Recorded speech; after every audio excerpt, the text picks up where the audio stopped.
আমাদেরকে সহনশীল হয়ে ঐক্যবদ্ধ হয়ে এই বিএনপিকে গতিশীল করতে হবে। তারেক রহমান খালেদা জিয়ার নেতৃত্বে যে বিএনপি আছে এই বিএনপি আগামী দিনে রাষ্ট্রীয় ক্ষমতা যাবে ইনশাআল্লাহ। কোনো ষড়যন্ত্র কোনো চক্রান্তকারী খালেদা জিয়া তারেক রহমানের এই বিজয়কে কেউ আটকিয়ে রাখতে পারবে না। যে আওয়ামী লীগ এই 15 বছর আপনাদেরকে আমাদেরকে ঘুমাতে দেয় না, তাদের সাথে কোনো সমস্যা নেই। কিন্তু যে আওয়ামী লীগগুলো যারা হয়তোবা নিরপেক্ষ এই লোকগুলো ভয় দেখিয়ে এবং বিভিন্ন রকম লোভ লালসা দেখিয়ে হুমকি দিয়ে কিছু লোককে তারা আওয়ামী লীগ বানানোর চেষ্টা করেছে।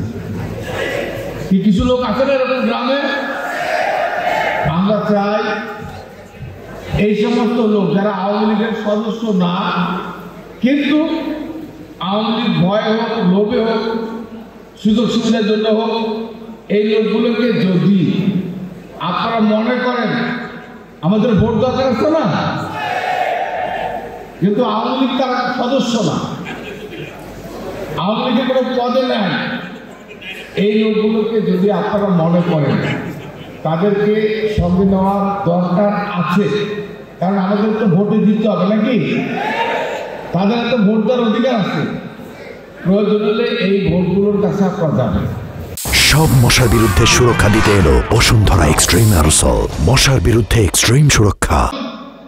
এই 15 বছরে বিএনপির একজন নেতা কর্মীকে আওয়ামী লীগ ভাগিয়ে নিতে পারে নাই।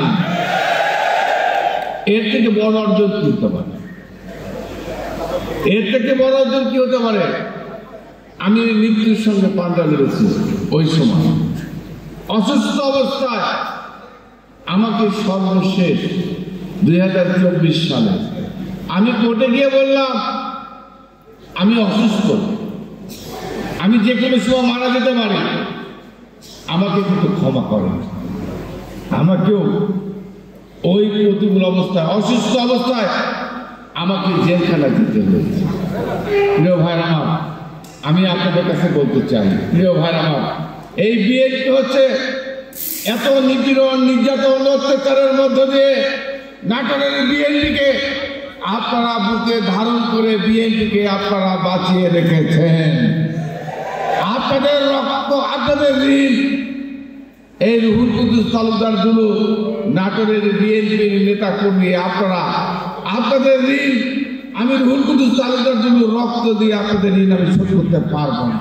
আমাদের তারেক রহমান সাহেব, আমাদের পার্টির চেয়ারম্যান, উনি বলেছেন আগামী দুর্গা পূজা, এই দুর্গা পূজা প্রতিটা ইউনিয়নের আমাদের নেতা কর্মীরা আপনারা যারা আছেন আমাদের হিন্দু ভাইদেরকে, কারণ যখনই পূজা আসে হিন্দুদের কখন অনুষ্ঠান হলেই তখন কিন্তু একটা প্যানিক সৃষ্টি করা হয়। আওয়ামী লীগ ক্ষমতা না থাকলে একরকম, আওয়ামী লীগ ক্ষমতা থাকলে পরে জঙ্গি হামলা হবে, আর এখন আবার আওয়ামী লীগ ক্ষমতা নাই, একটা আতঙ্ক, ভয়ভীতি, কখন আক্রমণ হবে।